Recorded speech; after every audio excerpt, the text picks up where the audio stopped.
You missed a spot.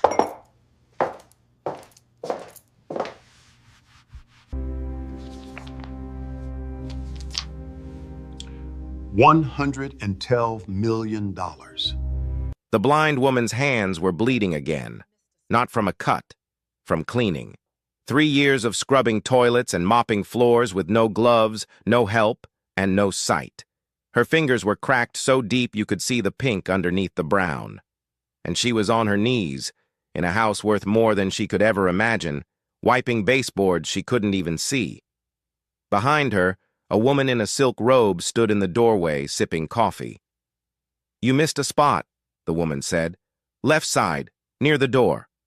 The blind woman turned her head toward the voice. Her eyes were open, brown, still. They saw nothing. "Where near the door, Fumni?" "Figure it out. You've got hands."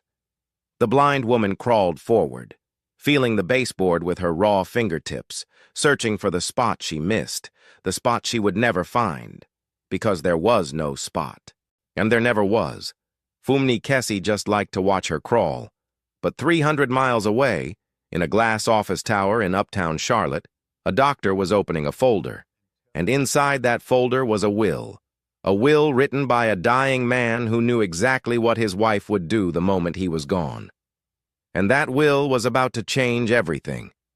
If you're new here, this is Fate and Folktales, where every story carries a lesson, and fate never forgets.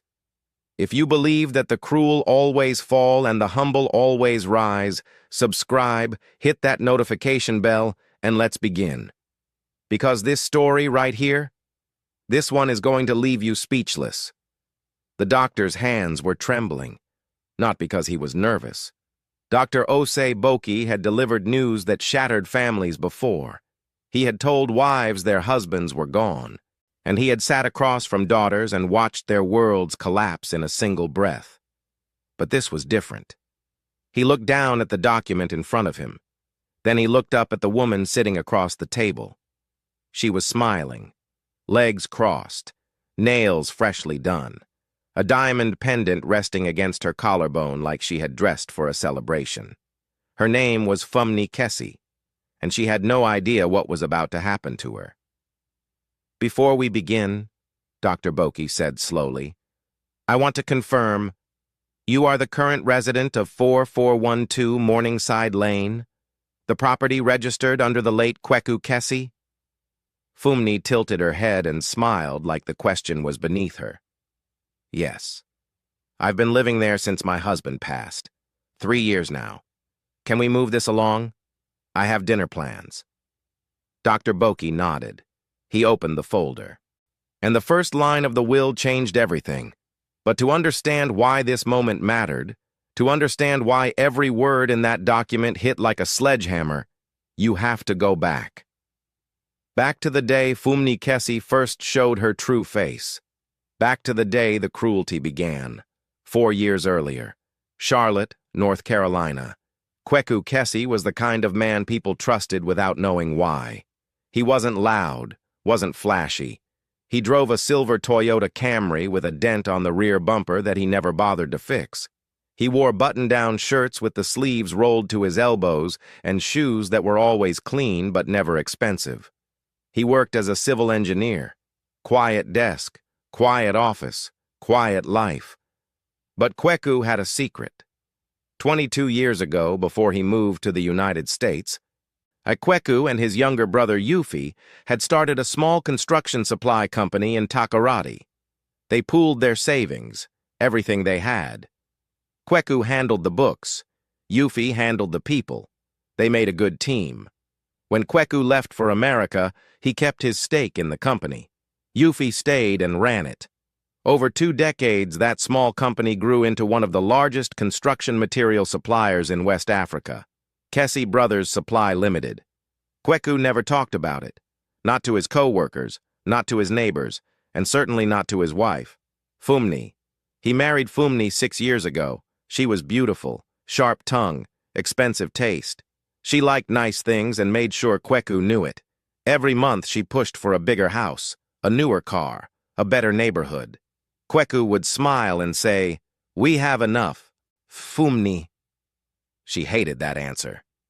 But Kweku had something he loved more than anything Fumni ever wanted: his brother Yufi. Yufi was 3 years younger than Kweku, shorter, rounder, a laugh that could fill a stadium.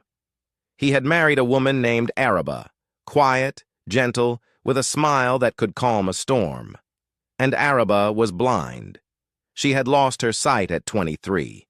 A rare autoimmune condition attacked her optic nerves over the course of 8 months. By the time the doctors understood what was happening, it was too late. The world went dark, and it never came back. But Yufi didn't care. He had fallen in love with Araba before her sight began to fade, and he told her on the day the doctors gave the final diagnosis. "I didn't fall in love with your eyes, Araba. I fell in love with your voice, your laugh. The way you hum when you're cooking. I'm not going anywhere." They had 11 good years together. Then Yufi had a heart attack. Massive, sudden. He collapsed on a Tuesday morning in their apartment in Charlotte. He had moved to America 2 years earlier to be closer to Kweku, and by the time the paramedics arrived, he was gone. Araba was sitting 3 feet away from him when it happened. She heard him fall. She heard the sound his body made against the kitchen floor. She crawled to him and held his face in her hands and called his name over and over, but he was already gone, and she couldn't even see his face one last time. Kweku was devastated. Yufi wasn't just his brother. He was his best friend, his partner, the other half of everything he had built. There was no question about what would happen next. "See, Araba is coming to live with us," Kweku told Fumni that night.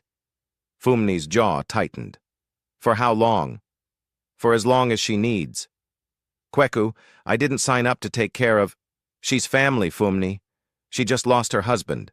She's blind. She has no one else." Fumni stared at him.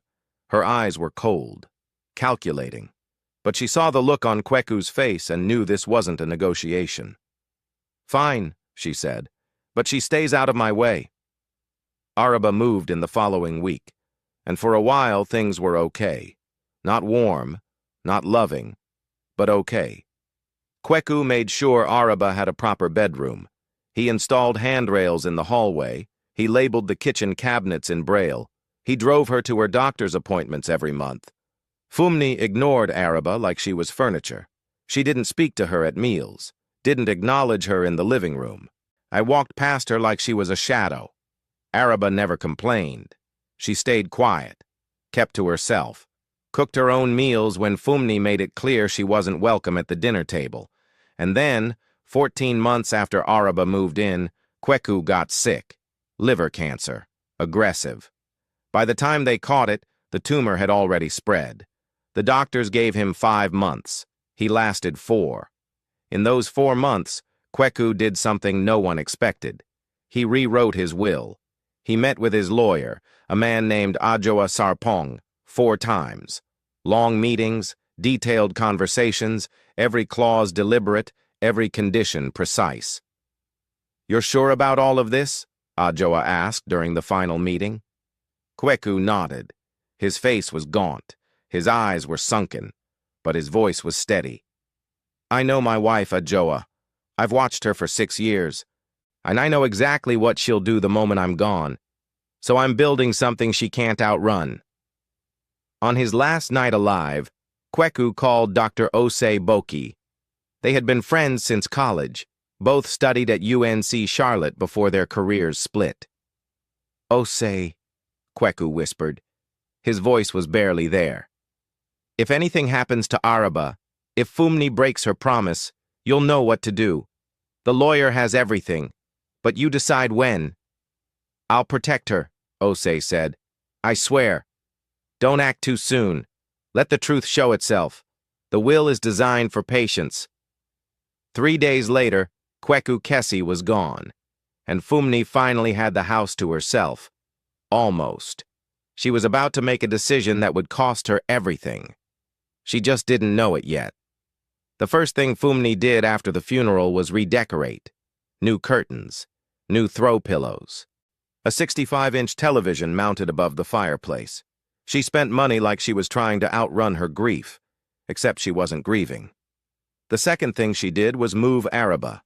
Araba's bedroom was the second largest in the house. It had a window overlooking the backyard. Kweku had set it up with everything Araba needed: a braille clock, textured rugs so she could feel the layout, a small speaker that played audiobooks. Fumni wanted that room for a home office. She walked into Araba's room on a Wednesday morning. Araba was sitting on the bed, running her fingers over the pages of a braille book. "You're moving," Fumni said. Araba tilted her head. "Moving where?" "The back room, next to the laundry." The storage room?" "It's not a storage room anymore. I cleared some space." "Hi, there's a mattress." Araba's fingers stopped on the page. Her lips pressed together. She didn't cry. She didn't argue.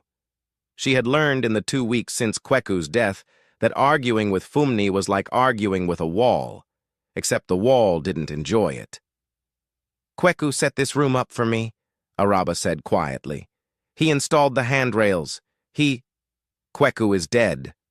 Fumni's voice was flat. "And this is my house now. You can stay or you can leave. But if you stay where I put you." Araba moved to the back room that afternoon. It was 7 feet by 8 feet. One small window near the ceiling, too high to reach, not that it mattered to Araba. Concrete floor with a thin rug thrown over it. A single mattress pushed against the wall. The water heater hummed in the corner. And the dryer vibrated through the wall every time Fumni did laundry. No braille clock, no speaker, no audiobooks, just a mattress and the sound of machines. Araba sat on the edge of the mattress. She placed her hands flat on the surface. It was hard, thin. She could feel the floor through it. She folded her hands in her lap, and in the darkness that was always there, the darkness that never left, she whispered to Yuffie, "I'm still here, my love. I'm still here." And somewhere behind the silence, she swore she heard him answer. Fumni settled into her new life like a queen settling into a throne. She joined a women's social club, got her hair done every 2 weeks, went to brunch on Saturdays, posted photos of herself in Kweku's house. Her house now, she corrected anyone who said otherwise, looking polished and perfect. And Araba became invisible. Every morning, Araba woke at 5:30, not by choice. Fumni banged on the back room door and told her to start cleaning. Araba would feel her way down the hallway. No handrails anymore. Fumni had removed them because they looked ugly, and begin wiping down the kitchen counters. She cleaned the bathrooms. She mopped the floors. She folded laundry, all by touch, all by memory, all blind. If she bumped into something, Fumni clicked her tongue. Clumsy. If she dropped something, Fumni sighed. Useless. If she asked for help, Fumni laughed. "You have 2 hands. Figure it out." Araba ate after Fumni was done. Whatever was left, usually the bottom of the pot, sometimes just rice with no stew. She ate standing in the kitchen because Fumni didn't want her feeling around the dining table like a lost animal. Araba ate standing, every day, for 3 years. She never sat at that dining table again. At night, she lay on the thin mattress in the back room and listened to the water heater hum. She counted the vibrations from the dryer. She traced her fingers along the concrete wall and imagined Yuffie's face, the face she had memorized with her hands before he died.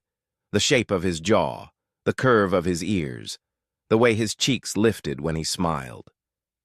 "Tell me about the sky tonight, Yuffie," she would whisper. And in the silence, she would invent his answer. "It's purple tonight, Araba. Not dark, purple. Like the cloth your mother used to wrap around her waist on Sundays." She would smile, and then she would cry. Silently, and so Fumni wouldn't hear. But someone else heard, not through the walls, through the fence. What happened next changed everything, and it started with a plate of food left at a fence. Her name was Mrs. Amma Darko, 68 years old, retired high school principal, lived alone in the house next door to the Kessie property on Morningside Lane. She had a vegetable garden in the back, a rocking chair on the front porch, and a habit of knowing everything that happened on her street without ever leaving her yard. She had known Kweku, liked him. He was the kind of neighbor who shoveled your driveway without being asked and never mentioned it.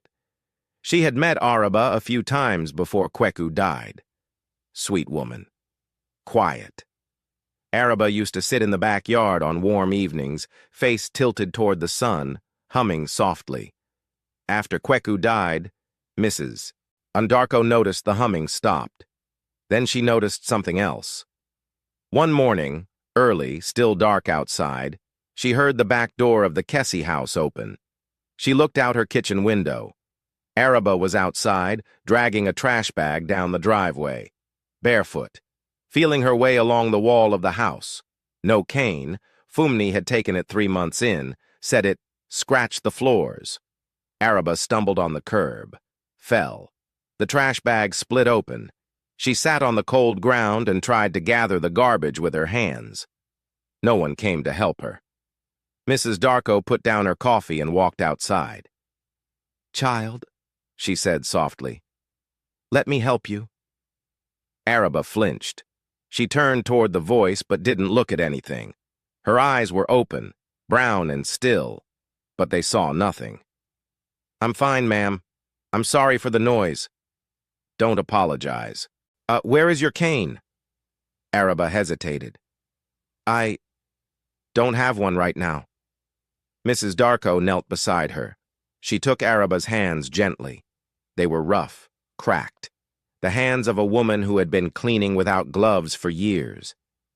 "What happened to your hands, child?" Araba pulled them back slowly. "Cleaning products. I'm fine." She wasn't fine. From that morning, Mrs. Darko watched. She watched Araba take out the trash before dawn. She watched Araba hang laundry in the backyard, feeling for the clothesline, dropping pins, picking them up, starting over. She heard Fumni's voice through the open windows, sharp, cruel, careless. "Why is there a streak on the mirror? Are you stupid or just lazy?"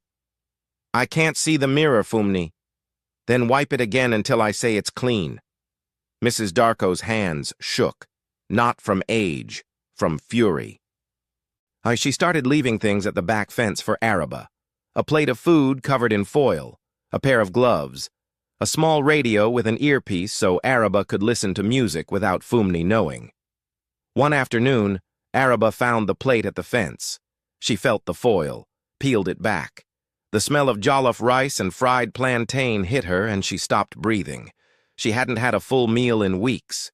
She ate slowly, standing at the fence, tears rolling down her face. "Thank you," she whispered toward Mrs. Darko's house. Mrs. Darko watched from her window, her jaw tight, her decision made. She picked up her phone and called a number that Kweku had given her 2 weeks before he died. "If anything ever happens to Araba," Kweku had told her over the fence one evening, his voice already weak, "call this man. His name is Dr. Oseboki. He'll know what to do." The phone rang twice. "Dr. Boki speaking." "Doctor, my name is Ama Darko. I live next door to the Kessie house. Kweku gave me your number before he passed." Silence. "I'm calling because you need to know what's happening to Araba." And she told him everything. The phone call lasted 41 minutes, and by the time it was over, fate had started moving.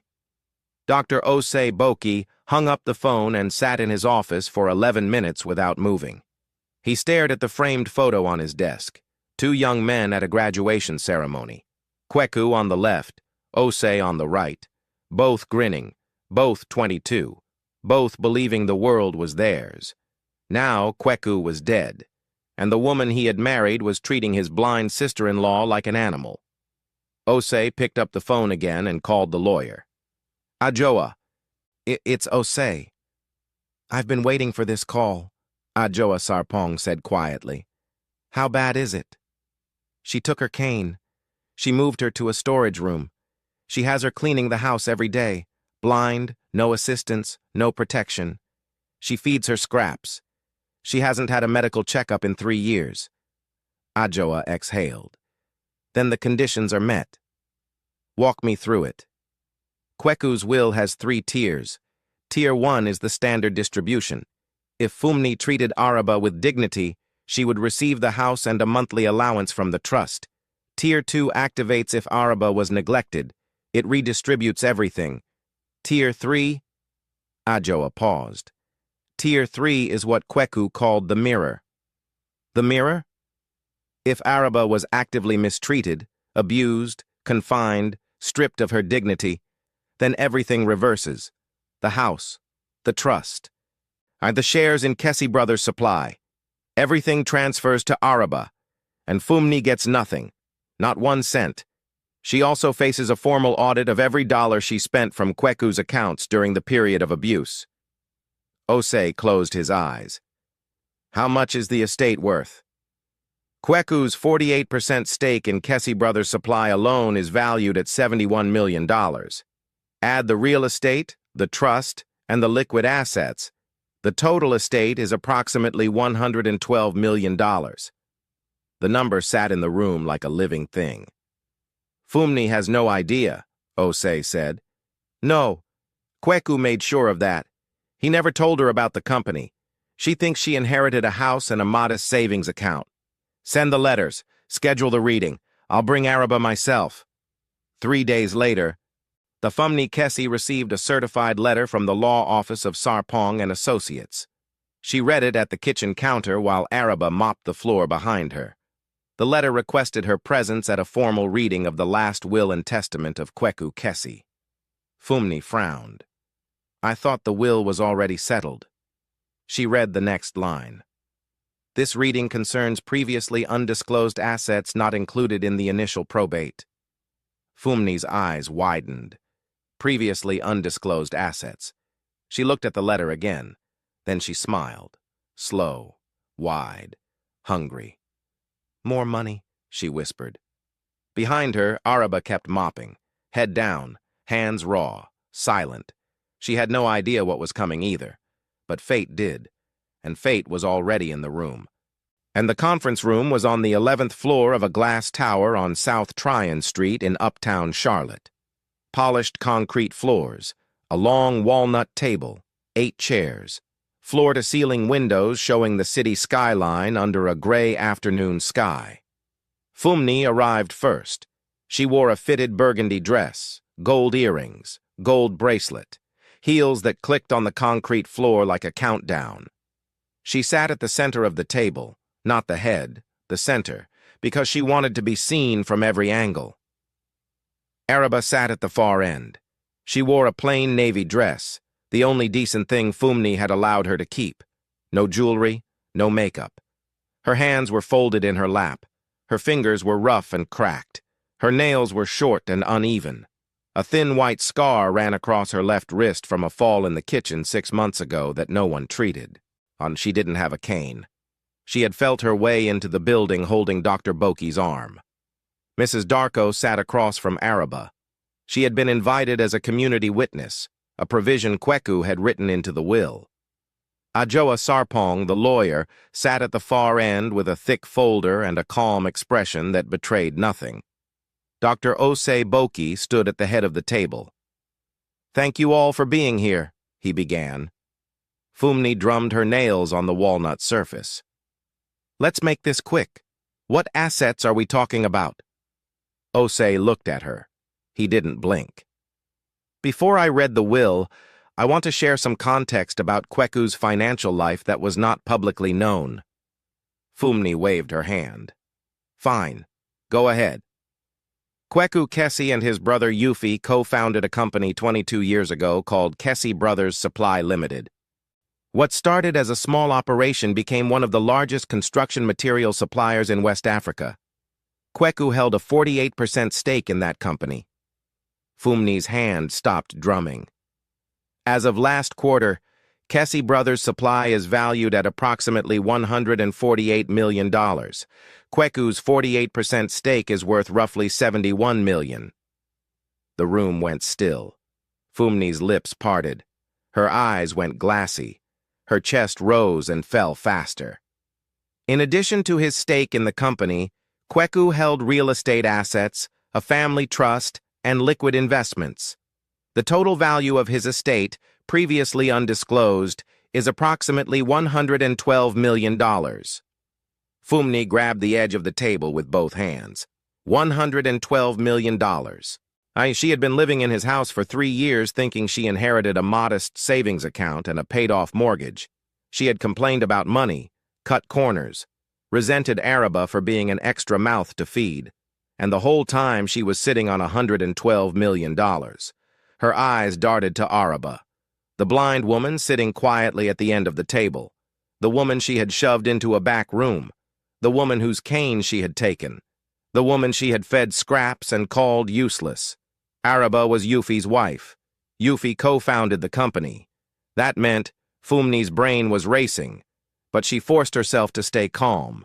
She was the wife, the surviving spouse. This money was hers. It had to be. "I will now read the will," Dr. Boki said. He opened the folder. "I, Kweku Kesi, being of sound mind, I do hereby declare the following as my final will and testament." Fumni straightened her back, crossed her legs, lifted her chin. "To my sister-in-law, Araba Kesi, the wife of my late brother Yufi, my partner, my best friend, I leave Yufi's full share of Kesi Brothers Supply Limited. His 48% stake, held in trust by me since his passing, now transfers entirely to Araba. In addition, I leave her my personal 48% stake. Combined, Araba Kesi will hold 96% of Kesi Brothers Supply Limited." Fumni's mouth opened. No sound came out. 96% of a $148 million company. "I also leave to Araba the property at 4412 Morningside Lane, Charlotte, North Carolina, the family trust, and all liquid assets in my estate." Fumni stood up, and her chair shot backward and hit the window. "No, no, I'm his wife. Osei raised his hand. His voice did not change. "There's more. To my wife, Fumni Kesi, the distribution of your portion is conditional." Fumni froze. "Condition 1. I have entrusted Dr. Osi Boki with the authority to investigate at any time the treatment of Araba Kesi in my home. If Araba has been treated with dignity, given proper living quarters, medical care, and respect, Fumni shall receive the house and a $5 million settlement." Fumni's breathing was ragged. $5 million. She could live with $5 million. She could. Condition 2. If, upon investigation, it is determined that Araba has been mistreated, neglected, confined, or subjected to cruelty in any form, Fumni shall receive nothing. She shall be removed from the property immediately. All expenses she incurred during the period of guardianship shall be audited. And if she is found to have exploited Araba's vulnerability, legal action will be pursued. The room was silent. Condition 3. If Araba's cane, the mobility aid I personally provided for her, has been taken, withheld, or confiscated for any reason, this shall be considered an act of deliberate cruelty. Tier 3 of this shall activate automatically. Fumni's legs buckled. She knew. She had taken the cane. 12 weeks after Kweku died. She had leaned it against the wall in the garage and told Araba she didn't need it inside the house. "You know the layout. Stop being dramatic." The cane was still in the garage, dusty, untouched for almost 3 years. Osei removed his glasses, and he set them on the table slowly. "Mrs. Kesi," he said, "I have completed my investigation." "Stop," Fumni whispered. "I have photographs of the room where Araba has been living for the past 3 years. 7 feet by 8 feet. A mattress on a concrete floor. No braille accommodations. No clock. No assistive devices." "Stop, please. I have medical records confirming that Araba has not seen a doctor in 3 years despite her condition requiring regular ophthalmological and neurological monitoring. I have testimony from your neighbor, Mrs. Ama Darko, who has witnessed ongoing neglect and verbal abuse." Mrs. Darko spoke. Her voice was quiet, steady, unbreakable. I watched her drag trash bags in the dark with no cane and no shoes. I heard you call her useless through the walls. I fed her through the fence because you weren't feeding her enough to keep a grown woman standing. And she ate that food crying, Fumni. Standing at the fence, crying. Fumni turned to Mrs. Darko. Her face was twisted, not with shame, with rage. You had no right. Kweku gave me every right, Mrs. Darko said calmly. He came to my fence 2 weeks before he died. He could barely stand. He held onto the wood and he said, "Watch her for me, Auntie Amma. If my wife shows who she is, call Osei. He has the will. The will has teeth." Fumni's legs gave out completely. She collapsed into the chair. Her hands were shaking. Her gold bracelet rattled against the walnut table. Her perfectly applied makeup started to crack as tears streamed down her face. "No," she kept whispering. "No, no, no." Osei placed a document in front of her. "See, effective immediately, you are to vacate 4412 Morningside Lane within 72 hours. Full ownership transfers to Araba Kessi. You will receive nothing from the estate. The audit of your spending during the past 3 years will begin next week." Fumni stared at the document. Her tears weren't tears of remorse. They were tears of fury, of loss, of a fortune she had been inches from, a fortune she had destroyed with her own cruelty. She looked at Araba. Araba hadn't moved. Her hands were still folded in her lap. Her head was slightly tilted. She had been listening to every word. Her face was still, calm, but her chin was trembling. "Araba," Fumni said, her voice breaking. "Araba, tell them. Tell them I gave you a room. I gave you food. You took my cane, Fumni."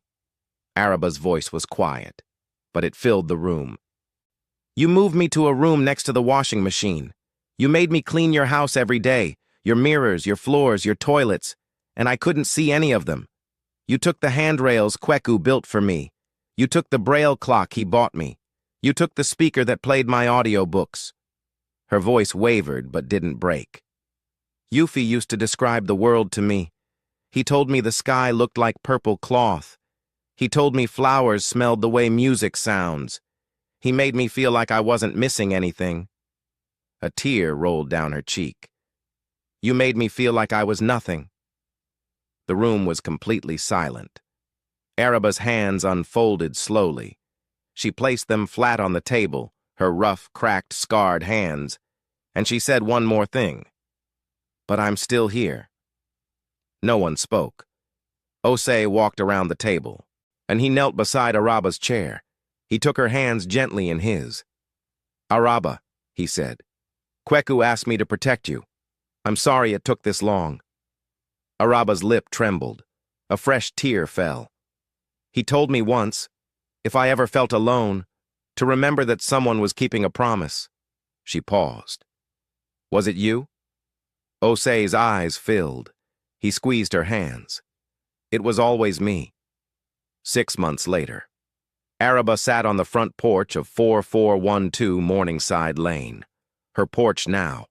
Everything was different. Dr. Boki had arranged for a team at Atrium Health to evaluate her. A new ophthalmologist, a neurologist, a physical therapist to help rebuild the strength in her hands. The damage from years of cleaning products without gloves would take time to heal, but it was healing. She had a new cane, custom-made, lightweight, and she kept it beside her chair always, not because she was afraid someone would take it again, but because it was a reminder that she had the right to move freely through the world. Mrs. Darko had moved in next door permanently. Well, she had always lived there. But now the fence between their yards had a gate. Araba had asked for it specifically. "So I don't have to eat standing at the fence anymore." Mrs. Darko had cried when she heard that. Then she installed the gate herself that afternoon. 68-year-old hands and a power drill. She refused help. The house was different now, too. The handrails were back. The braille clock was back on the nightstand in the master bedroom. Araba's bedroom now. The speaker played audiobooks every evening. The back room had been converted into a proper storage space. no mattress, and no one would ever sleep there again. Kessie Brothers Supply was thriving. Araba had appointed a new managing director, a young woman from Takoradi named Efua, and the company's revenue had grown 12% in the first quarter under new leadership. Araba received monthly briefings in audio format. She listened to everyone. Yuffie would have been proud. Fumney was gone. She had left Charlotte entirely, moved to a small apartment in Raleigh. The audit had revealed she had spent over $300,000 from Kweku's accounts on personal luxuries during the 3 years of Araba's confinement. Legal proceedings were ongoing, but Araba never spoke about Fumney. Not once. When reporters called, and they did because a story like this doesn't stay quiet, Araba declined every interview. "My story isn't about her," she told Dr. Boki. "It's about the people who didn't look away." Now she sat on the porch. The afternoon sun was warm on her face, a cup of tea in her hands. The wind moved through the trees and she listened to the leaves. Mrs. Darko sat beside her. Their chairs were close enough that their arms almost touched. "The garden is blooming, Araba." Araba smiled. "Describe it." "The tomatoes are turning red, deep red. The sunflowers are taller than the fence now. They're leaning toward your yard like they're trying to listen to you." Araba laughed. A real laugh, full and warm and free, the kind of laugh she hadn't made in years. Yuffie would say the sunflowers were eavesdropping. He'd be right. Araba lifted her face toward the sky. She couldn't see it. She might never see it. But she could feel the sun. She could hear the wind. She could smell the tomatoes ripening. She could feel the warmth of a friend sitting beside her. She could feel the wood of the porch beneath her feet. Her porch, her house, her life. And somewhere, maybe in a sky that looked like purple cloth, Yuffie and Kweku were watching, not because they needed to anymore, because they wanted to see her smile. Kweku Kessie understood something most people learn too late. You can't trust words spoken at a bedside. You can only trust what people do when you're not watching. So he didn't write a will. He built a mirror. He gave Fumney 3 years to show who she really was. And she showed him. Every cold plate, every snatched cane, every locked door. She showed him everything. If you want to see who fate visits next, subscribe and hit that notification bell.